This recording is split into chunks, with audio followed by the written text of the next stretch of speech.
Entonces, para hablar del hecho,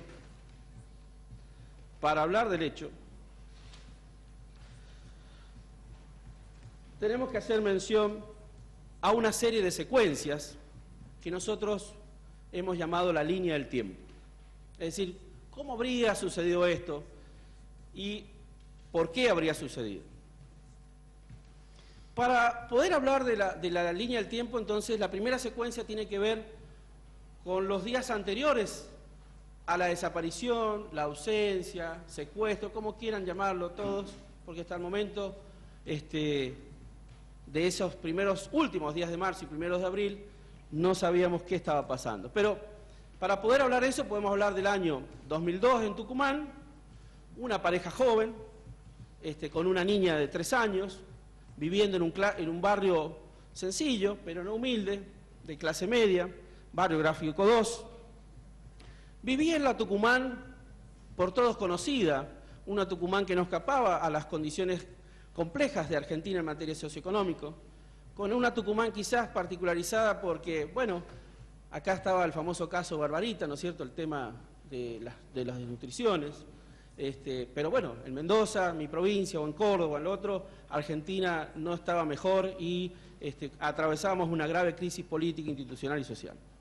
Pero en ese barrio, para el año 2002, esta pareja vivía ahí. Esta pareja estaba conformada por Marita Verón, una joven común y corriente, que no tenía nada de extraordinario, ni nada defectuoso desde el punto de vista que había interrumpido sus estudios universitarios, que su pareja tenía trabajos esporádicos y que habían decidido vivir ahí desde el año 2000 en el barrio Gráfico 2. Y habían incluso, en los últimos tiempos, con la ayuda de sus padres, instalado un pequeño negocio con cuestiones muy básicas para un poco quizás hasta dar vuelta a la plata, con la expectativa de hacer algo, pero además con una Marita Verón muy activa, que se preocupaba fundamentalmente porque quería ser preceptora, porque quería hacer repostería, en fin, una persona con un perfil mucho más quizás, con una actitud quizás más de pujanza que su pareja David, en el cual se conformaba más con los trabajos esporádicos. Pero bueno, era la vida, ellos eran felices a su manera, alguna vez habían hablado de irse a vivir con su madre. Esa era la situación. Hasta ese fin de semana largo del 1-2 de abril, nada hacía suponer que iba a pasarle algo a esta persona, que como decía, no se ha demostrado acá que tenía ni amantes, que le gustaba la prostitución, que había alguna razón para que su esposo o sus familiares la secuestraran, o porque indemostrables deudas de juego de su padre también influyeran en esto. Y entonces, acá viene la primera dicotomía. Y yo a estas palabras les puse un título, con el fin de que podamos argumentar. Y les puse el título que se llama así: El mundo es mío contra la gran estafa. Para los que no conocen, El mundo es mío es un boliche que pertenece o perteneció a la familia Ale, tanto es así que en el año 2005 fue famoso por un homicidio. 2 personas, un tal P.C. Rivas y Carlos Castaño, fueron absueltos, pero ese boliche estaba en Alderetes. Y la gran estafa porque es parte de la argumentación que viene, señor presidente, no espero menos que eso. Seguramente las defensas van a ser más capacidad inventiva y podrán ponerle mentiras verdaderas, lo que el viento se llevó, en fin. Pero yo voy a ponerme en un lugar físico de Alderetes. Entonces, como venía diciendo, estas personas o esta familia tenía una vida normal, iban, venían, tenían mucha más relación con la familia de la madre de Marita, Susana Trimarco y Daniel Verón, que con los otros padres en el sentido de ayuda económica o de estar juntos. Y tal es así que Marita Verón va a la casa de su madre ese fin de semana junto con David y su hija, porque su madre cumplía 34 años de casada con Daniel Horacio Verón, y entonces lo celebraban ese fin de semana largo que tenía que ver con esa fiesta íntima a la cual estaban invitados las personas más afectas a ese evento. Y entonces estas personas se van a esa casa, acá en la calle Tames y Santiago, dejan cerrada su casa, pero bueno, se despiden de una persona, que es Patricia Soria. Patricia Soria, ese día, está presente cuando se van, sabe dónde se van, porque además Marita Verón tenía que hacer otra cosa, que es ir a la maternidad el día 2 de abril, donde tenía un turno para ser atendida porque quería colocarse un DIU, cuestión aconsejada o lugar aconsejado por la enfermera Patricia Soria, su vecina. Y ahí iba a ser atendida por una persona conocida de Marita Verón, que es el señor Ardiles. Así que las dos razones aconsejaban cambiarse por unos días, y así lo hicieron. Hacen su mudanza llevándose ropa y se van con la idea de volver. ¿Y por qué sabemos que van a volver? Porque este es el primer punto donde tenemos la primera discordancia. Porque acá han tratado de decir que se mudó, que no volvía más. Primero, se mudan todos juntos, se cambian. Porque también trataron de decir que David Catalán no se fue. No, David Catalán estaba ahí porque David Catalán, hay una foto en el expediente que significa que David Catalán es la persona que hace la denuncia, señor presidente. Es la persona que deja su ropa hasta que se muda definitivamente a la casa de su madre. Así que David Catalán, y por los dichos de él, y por los dichos también de Susana Trimarco, y por los dichos de los testigos como Víctor Daguerre y Alicia Trimarco, que son las personas que esa noche compartieron con ellos la cena, David Catalán estaba ahí, viviendo esos días, ese cambio momentáneo. Pero también porque su vecina, Patricia Ruiz de Gaón, nos va a decir que Marita volvía el 4, porque era el cumpleaños del hijo de Patricia Ruiz de Gaón, y lo iban a celebrar juntos. Era la mejor amiga en ese barrio que tenía Marita Verón. Entonces, todas estas circunstancias, es más, el DNI de Marita Verón había quedado en el departamento, es decir, todo esto estaba, digamos, como una cuestión natural, a pesar de las sospechas que van a después, a luego empezar a correr.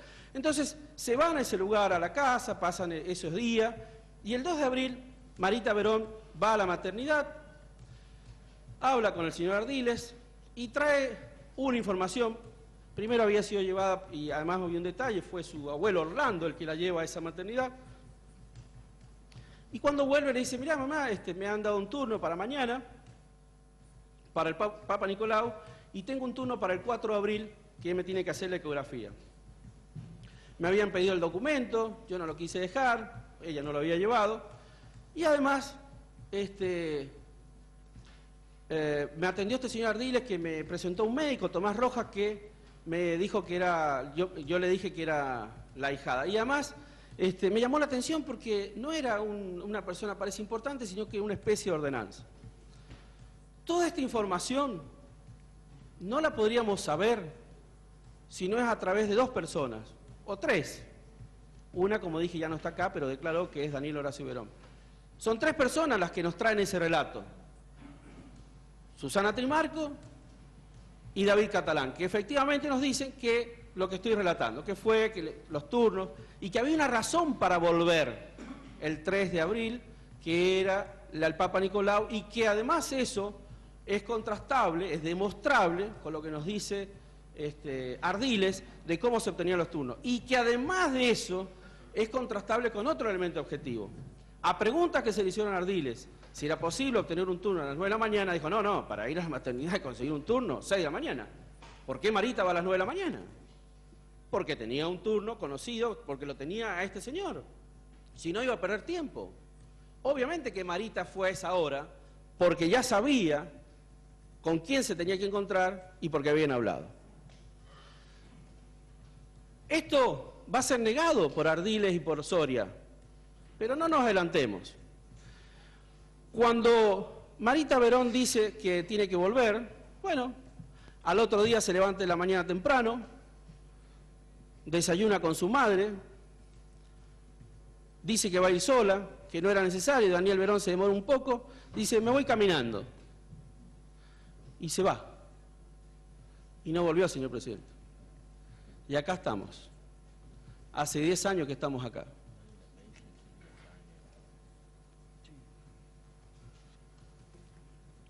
Y nos encontramos entonces que no vuelve,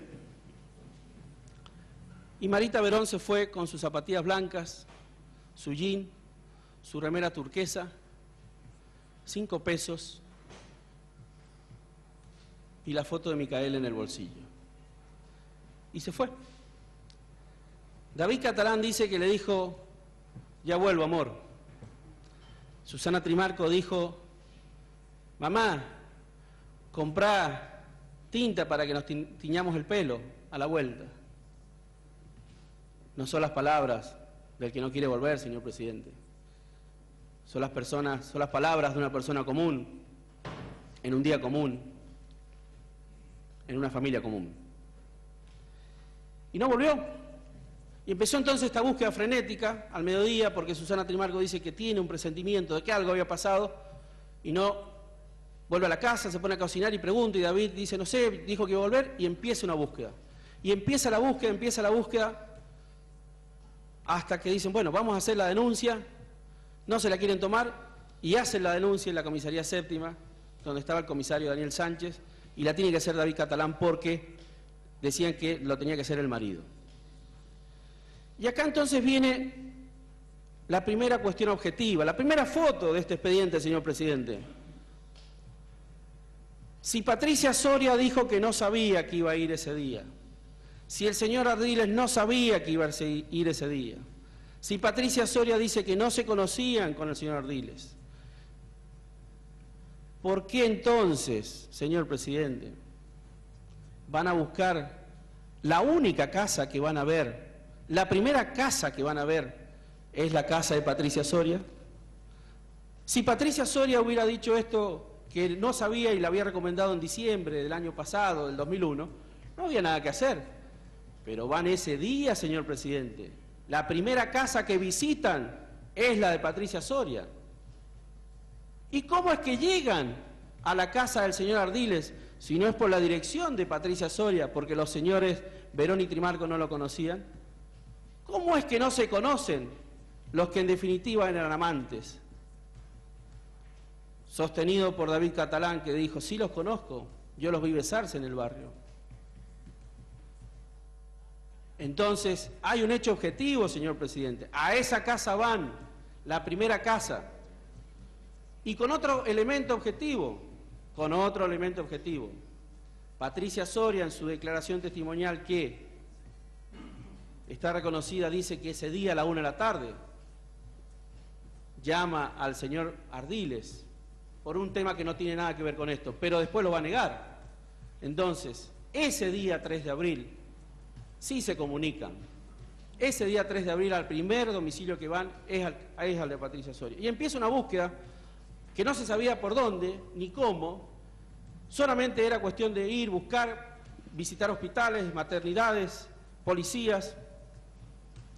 Y entonces aparece un señor, Celaya, del jardín, un señor que vendía golosinas en el jardín Semillitas, al lado de la maternidad, que dice, mire, esta persona declara el 4 de abril, ayer yo la vi a esta chica de la foto y se subió, no sé, pero creo que se subió o pasó cerca de un Renault 12. Y entonces se van a producir 2 actos totalmente distintos. Le hacen una entrevista, una encuesta ambiental a Patricia Soria y Patricia Soria devuelve atenciones. Patricia Soria dice que Marita Verón, a lo mejor se quedó dormida en el mueble, con el hermano La Constanza, es una chica que anda con polleras cortas, que es una persona mala, que trata mal a su hija. Y entonces un policía servicial, ya vamos a ver los servicios que presta, Héctor Brito, de la Brigada de Investigaciones, dice, vamos, primera hipótesis, el amante, y rompe la casa de Tío Vallejo, sin resultado alguno, obviamente, pero ahí se va la investigación. Y Daniel Sánchez, quien recibe la denuncia diciendo esto de Patricia Soria, ordena el allanamiento del señor Ardiles. Entonces, la causa va para dos lados. O algo tenía que ver con Ardiles, Patricia Soria, y Patricia Soria manda la causa para el lado del motivo en el tema personal y familiar, que es el tema del amante, que es uno de los tantos temas falsos que recorrieron este expediente. Y entonces, estas personas que no sabían cómo buscar y qué hacer, que nunca habían estado en esta situación, Susana Trimarco trabajaba en la municipalidad, el señor Daniel Horacio Verón era asesor de un diputado provincial, no tenían otra forma de buscar más que recorrer en los vehículos y hacer afiches y póster. Se encuentran con dos noticias otra vez, muy distintas y muy trágicas. Un llamado les dice que acaban de ver a Marita Verón en la zona de Los Gutiérrez. Y un llamado a una vecina, arquitecta, Alonso, le dicen que Marita ha sido secuestrada, señor presidente. Que ha sido secuestrada a las 9 de la mañana, levantada en la esquina de Tama y Santiago, por un auto rojo. Marita estaba para Los Gutiérrez. Marita la habían secuestrado el día 3 de abril. ¿Y la familia qué hace? Va a buscar a Marita. Si le dicen que está en Los Gutiérrez, va a buscar a Marita. A eso ya se había producido una entrevista con un viejo amigo policía, el comisario Jorge Tobar, quien se suma informalmente a la investigación, y van a buscar a Marita por Los Gutiérrez, con el comisario Sánchez y Daniel Verón con una foto. Y se entrevistan en Los Gutiérrez con una enfermera, la señora Acosta de Palavecino, y con su hermano Acosta, y le dicen, sí, es ella. Ella es la persona que estuvo en la esquina de mi casa, ahí estuvo, ahí, en la puntita ahí de la entrada, estaba Marita, sentada. Pero estaba como drogada, estaba como oída. No se le entendía lo que hablaba. Y siguen buscando, y aparecen en la ramada otras personas. Una señora Sotelo, un señor Vanega, el esposo, dice, sí, ella estuvo acá. Y dan casi las mismas descripciones, varían en algunos casos el calzado, pero es la misma vestimenta, la misma forma de ser de una persona desaliñada, que apenas balbuceaba, que no se la veía bien, pero que además tenía una característica, no venía para Tucumán, para San Miguel, iba para otro lado, es decir, se iba alejando esa persona que llamaban Marita, o esa persona que reconocían como Marita. Una sola persona, señor presidente, fue capaz de alcanzarle un sándwich, de llevarle algo, y otra persona llama a la policía. Julio Fernández, cuando declara, uno de los policías que interviene en varias de las investigaciones, va a decir que después, en el 2006, cuando recorre otra vez la zona, encuentra más gente que se documenta en la causa de averiguación paradero, es decir, encontré un señor que trabajaba en el correo, que me dijo que también la había visto cerca del mástil, que era Marita Verón. Y entonces tenemos esas, por lo menos 5 personas que han visto a Marita Verón, desaliñada, caminando erráticamente, como drogada, como perdida. Y entonces, menos mal, señor presidente, llega la policía. Vamos a encontrar a Marita. La policía la ha encontrado. No, señor presidente. Víctor Juárez, el oficial a cargo, junto con otro señor Dávila, dice, bueno, lo que pasa es que estamos comiendo un asado ese día, y yo mandé ahí, porque vino un señor Vaca, ahí a Vaca, que me dijo que habían visto a Marita, una chica, una señora, y fue Mario Corpus, que no estaba de servicio, junto con Ruiz, y la trajeron de la ruta. Y luego, cuando la vimos así, decía que quería ir al centro, no se le entendía mucho, y la subimos a un ómnibus, señor presidente, con el Guiso González, que es el chofer, y el Guiso González se la llevó, y para terminar, y yo, que soy el oficial a cargo, Suárez, me subí, no le di atención y la dejé la terminal. ¿Y usted asentó esta novedad? Ah, no. ¿Pero y cómo? ¿Encontrar a una persona en la ruta, prestarle auxilio, no es para el libro de novedades? Sí, pero no lo anotamos. ¿El libro de novedades? Se perdió, señor presidente, no lo tengo. ¿Y la circular 130, señor presidente, que se emitió para toda la provincia de Tucumán el día 3 de abril en la noche, reconocida por Sánchez por cuanto policía había? Y en la ramada no lo conocían, señor presidente. No nos llegó el radiograma. No conocemos esto. No sabíamos que buscaban a esta chica. Pero además, señor presidente, esa chica es señora. Y no es una canción de Arjona esto. Esa señora no es Marita Verón, dice. Tiene que entre 35 y 40 años, gordita. Todo distinto. Eso sí, creo que se llamaba o que decía que se llamaba Marta Brown. ¿Cómo? Marta Brown. ¿Pero no sería Marita Verón? Ah, puede ser. Pero no era ella, ¿eh? Así que ni el libro de novedades, ni la circular 130, y la llevamos a la terminal, y se perdió. Pero claro, estas 5 personas, Acosta, Palavecino, Sotelo, González, y el demás, dicen que es Marita Verón. No tiene ninguna razón de ser que esas personas reconozcan a una persona que no es. Pero entre esas 5 personas y esos 4 policías hay una coincidencia, señor presidente. Que la persona que vieron no hablaba bien, que estaba perdida. Dicen, no le entendíamos lo que decía. Era Marita Verón, señor presidente. Se había escapado de sus secuestradores, señor presidente.